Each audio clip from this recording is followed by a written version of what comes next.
Welcome to സുല life. എല്ലാവർക്കും സുല ലൈഫിലേക്ക് സ്വാഗതം.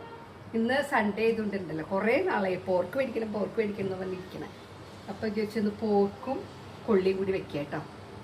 അപ്പോൾ അതിൻ്റെ അതാണ് ഇത് വെച്ചു, ഇതിൽ ഉള്ളി വെച്ചു, പിന്നെ മറ്റേ മസാലകൾ മുഴുവനായിട്ടുള്ളത് കറുവപ്പട്ട, ഗ്രാമ്പൂ, പട്ട, എന്നിട്ട് ഏലക്ക, അങ്ങനെയുള്ള കുരുമുളക് അത് ഇതൊക്കെയുള്ളത്. പിന്നെ പച്ചമുളക്, കറിവേപ്പില, ചെറിയുള്ളി, വലിയ സബോള, പിന്നെ ഇതിൽ പിന്നെ ഇഞ്ചി വെളുത്തുള്ളി പേസ്റ്റ് ആക്കി വെച്ചിട്ടുണ്ട്. ഇഞ്ചി വെളുത്തുള്ളി ഇതിൽ വെറുതെ ഞാൻ പോർക്ക് ജീരകം ഇട്ടു, പെരുംജീരകം ഇട്ടു. പിന്നെ ഇതിൽ ഞാൻ പോർക്ക് ഉപ്പും മഞ്ഞൾപ്പൊടിയും കുരുമുളക് പൊടിയും കുറച്ച് കറിവേപ്പിലേക്ക് ഇട്ട് ഇങ്ങനെ കൈകൊണ്ട് മറ്റേ മസാലയൊക്കെ ഇട്ട് ഇങ്ങനെ ആക്കി വെച്ചിട്ടുണ്ട്. മറ്റേ മസാല, കറിവേപ്പില അതൊക്കെ ഇട്ടു. ഇപ്പോൾ ഇതിൻ്റെ കുക്ക് ഞാൻ ഒരു കൽപ്പർ മാത്രം കിച്ചണിൽ വീഡിയോ എടുക്കണേ. സബോള, കുഞ്ഞുള്ളി, ഇഞ്ചി വെളുത്തുള്ളി പേസ്റ്റ് അതൊക്കെ ഇടാറുണ്ട്.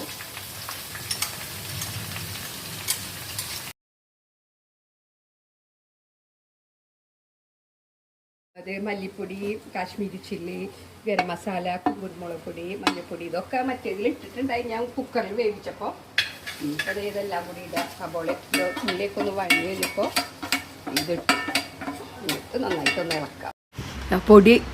പൊടികളൊക്കെ ഇട്ട് മൂത്തു. അപ്പോൾ അതിന് ശേഷം പോർക്ക് വേവിച്ച് വെച്ചിട്ടുണ്ടായിരുന്നില്ലേ, പോർക്ക് മസാലയൊക്കെ ഇട്ടതിന് വേവിച്ച് വെച്ചിട്ടുണ്ടായി. അതപ്പോൾ ഇട്ടു. അതിൽ നന്നായി പോർക്ക് ഇളക്കിയതിന് ശേഷം കപ്പ, കൊള്ളി എന്താണെന്ന് വെച്ചാൽ ഇളക്കി കൊടുക്കണം കേട്ടോ.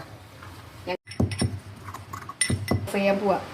കുറച്ച് കുരുമുളക് പൊടി ഇട്ടു, എരിവ് കുറച്ച് കുറവ്. പിന്നെ പെരുംജീരകമില്ലേ അത് ഇത്തിരി പൊടിച്ചിട്ടു. ഇളക്കിയിട്ട് നമുക്ക് ഓഫ് ചെയ്യാം. നന്നായി വെന്തു കേട്ടോ. നല്ല മണം വരുന്നുണ്ട്.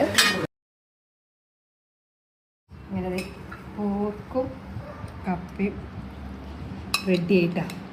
പിന്നെ അതിൻ്റെ കൂടെ പൊറോട്ട, വീറ്റ് പൊറോട്ട, പോർക്ക് കൊള്ളി റെഡിയായി. അപ്പോൾ കണ്ടിട്ടൊക്കെ നല്ല ടേസ്റ്റ് തോന്നില്ലേ നിങ്ങൾക്ക്? നല്ല ടേസ്റ്റ് ഉണ്ട്. ഉണ്ടാക്കി നോക്കിക്കോളൂ എല്ലാവരും. പിന്നെ ഇന്നുണ്ടല്ലോ എൻ്റെ 100 സബ്സ്ക്രൈബറായി. എൻ്റെ ഭയങ്കര സന്തോഷം. എല്ലാവർക്കും നന്ദി. എന്നെ സപ്പോർട്ട് ചെയ്ത് എല്ലാവർക്കും നന്ദി. ഈ സന്തോഷം കൊണ്ടിരിക്കാം. എല്ലാവരും സബ്സ്ക്രൈബ് ചെയ്യുക, ലൈക്ക് ചെയ്യുക, എല്ലാം ചെയ്യുക. ബൈ.